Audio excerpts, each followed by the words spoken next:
On this exciting episode, we finally get some backstory on Della. Yep, Della gets her detective on, and we discover she was a champion babysitter, all in the same movie.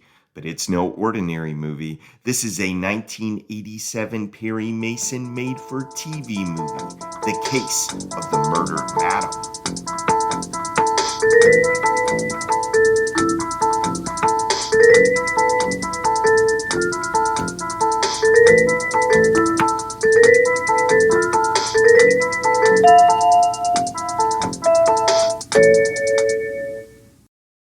Welcome to the Perry Pod. I'm your humble host, Jonathan Searcy.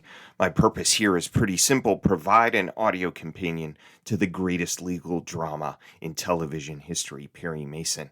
I plan to do a pod for every episode of the television series, and in episodes like this one, I'll take a look at some of those made-for-TV movies too. Each episode, I give a brief refresher of the plot, list some key pieces of trivia, and tackle the episode or movie's main theme. Then I feature a Perry proverb, a moment of wisdom from the man himself, and finish with a post-case water cooler where, just like Perry, Della, and Paul, we can rehash the ins and outs of their adventures. But first, to the law library.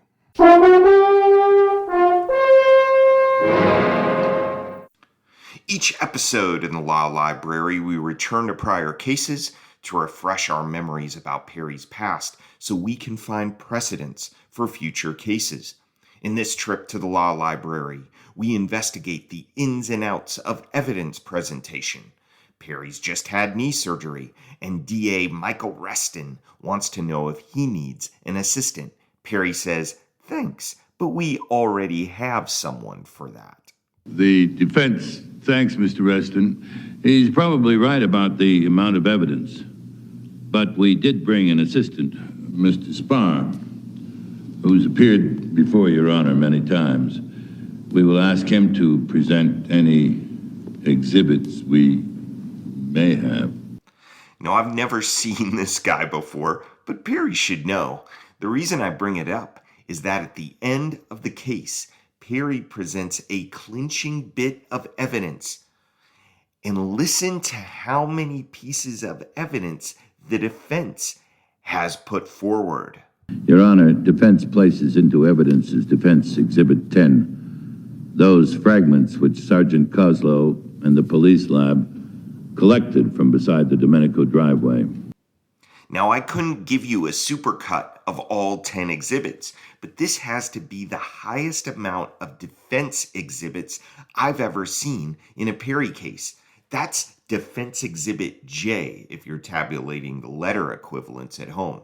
One legal correction to Perry: in general, the prosecution in a case uses numbers for its exhibits, while the defense uses letters. Another fun fact: if the defense happens to have more than 78 exhibits, i.e., if they need more exhibits than 3 times through the alphabet, then they can start using numbers.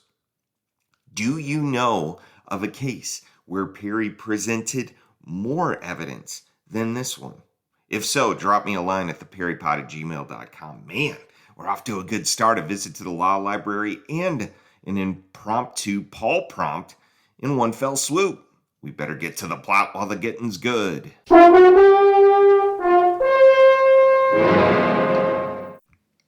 The Case of the Murdered Madam. Note: in our last episode, I made the mistake of previewing this episode with the title, The Case of the Married Madam. According to Jim Davidson's big Perry Mason book, The Case of the Married Madam was this movie's working title. Murdered Madam, the televised title.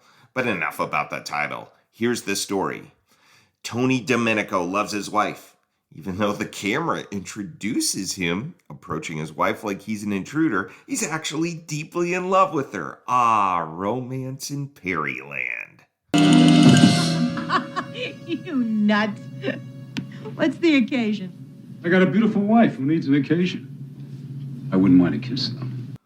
Tony's also got a business. He's just itching to get off the ground. At least he's got the love of a good woman to keep him happy while his business flounders.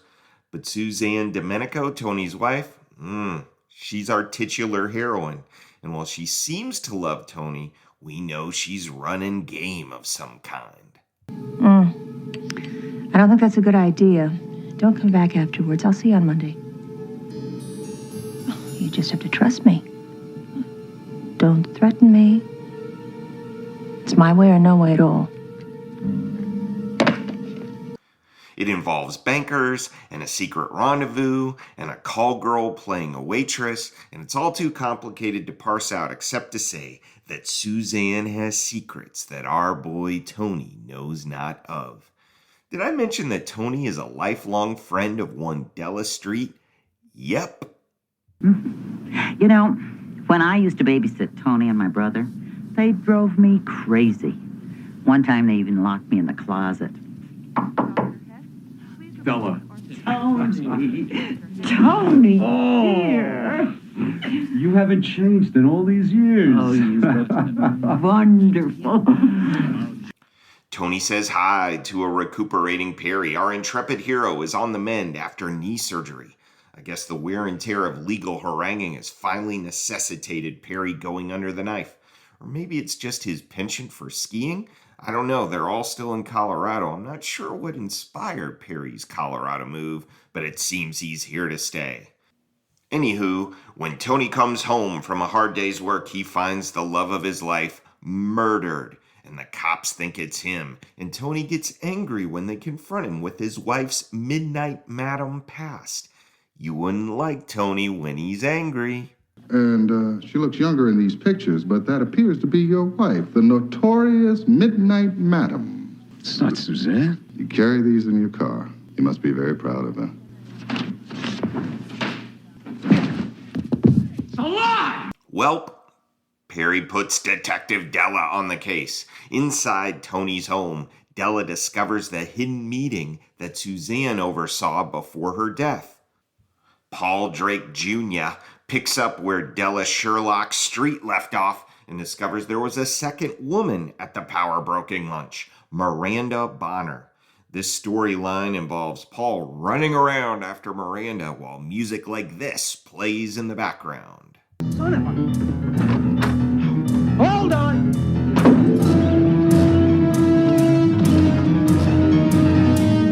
Perry discovers the four men at the meeting and identifies them as possible suspects. These bank execs were planning on getting rich with the help of a computer specialist. Exciting! Now in court, Perry faces off against Michael Reston. Perry actually puts Della on the stand as a character witness. Michael Reston grills her on her bias. Weren't you acquainted with the defendant's uncle, Michael Domenico? Yes, I was. And isn't it true, Ms. Street, that he proposed marriage to you? Yes, he did. Did you accept his proposal? Objection. Relevancy. Absolutely no bearing on the present case.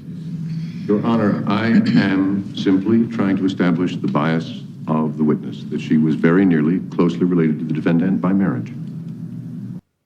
All this is window dressing, however. Perry discerns it must have been one of the bank execs who committed the crime, and so everything's leading up to his grilling of Leonard Weeks, the most ambitious of the suspects.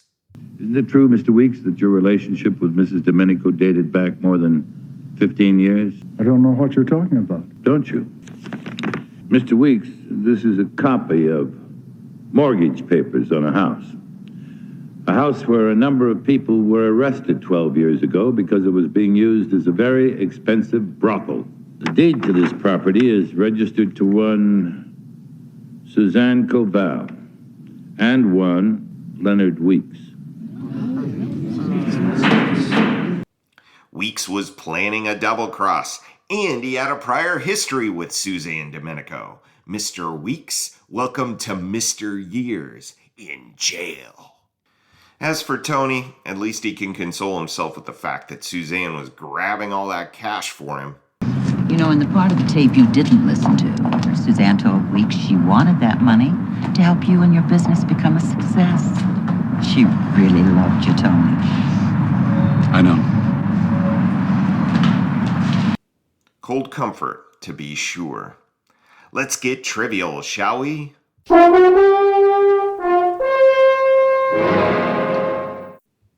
Each episode in our trivia section, I give you 3 takeaways. A Paul is a subject worth investigating more. Adela is something about a particular character in the story.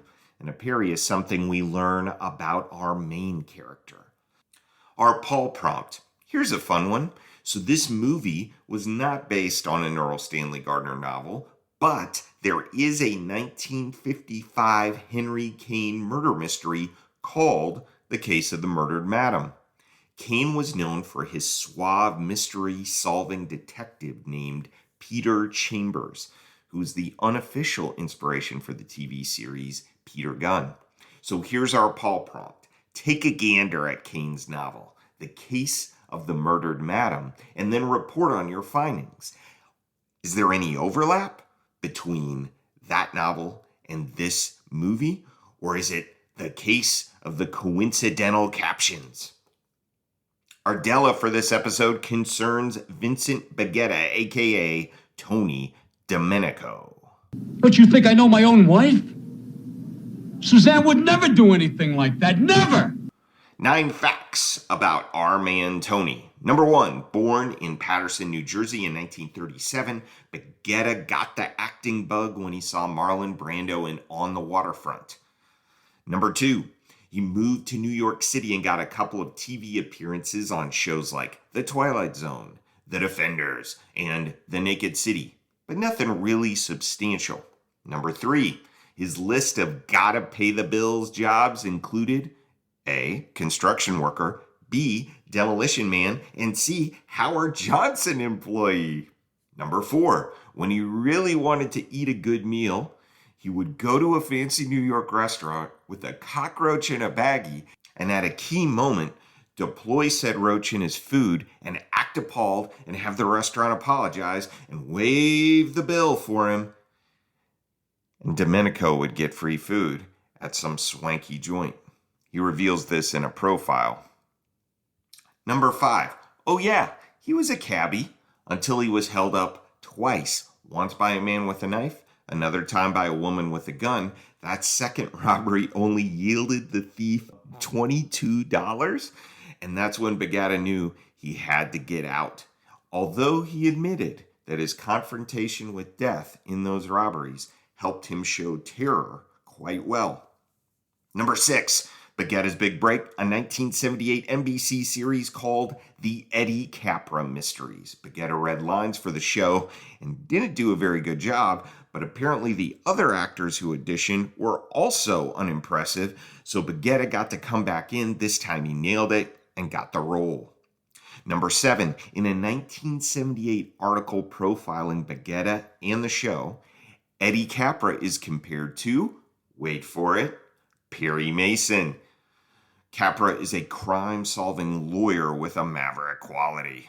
Alas, the show only lasted 13 episodes, but you can still find full episodes of the show on YouTube.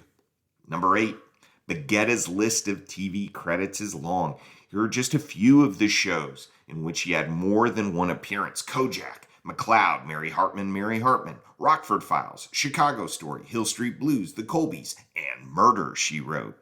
Number 9, Baguetta lived until 2017 and died in Sherman Oaks, California.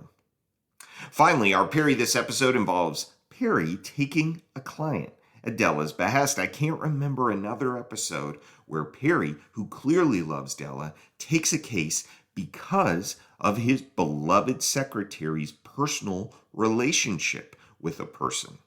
Do you? So I guess this is a bonus Paul prompt. Has Perry ever taken on another client because Della was friends with the client? The theme for our episode, the past. What marks the romance between Tony and Suzanne? Their complete disregard for what came before they met each other. It's why Suzanne's history wrecks Tony when he discovers his lady has been a madam. Apparently no one asked the other questions. It was all about the future. Tony, your wife's murder may have something to do with her past. If you can remember Anything which might give us a clue. Anything. I don't have a clue. From the day we met, the past never existed. But what happens when you disregard the past? Suzanne has to call on an old favor to get the cash she wants to finance her man's future. Even if Tony doesn't know Suzanne's past, Suzanne hasn't let that past go. And by the way, it's not like the past is a bad thing. Tony only got Perry as a lawyer because of his past connection with Della. And Della and Perry, well, they've got history together too. And it's a pretty good one. And that's as good a segue as any to get us to our Perry proverb.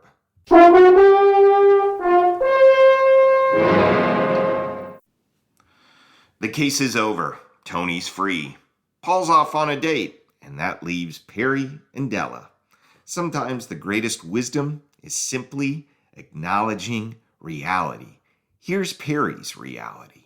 I guess that leaves just you and me. You could say that again. Just you and me. It's all about who that you is.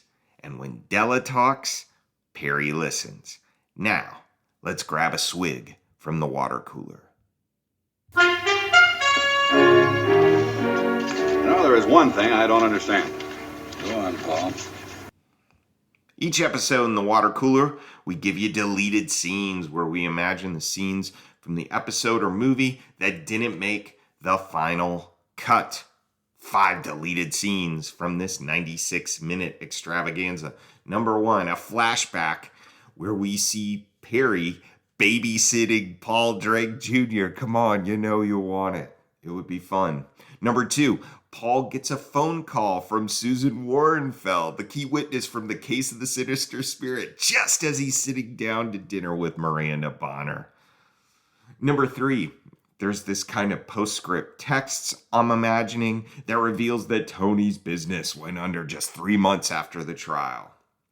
How about number 4, the cut scene where the populace of Colorado publicly wonders how they could get Michael Reston out of their state. Who appointed this guy?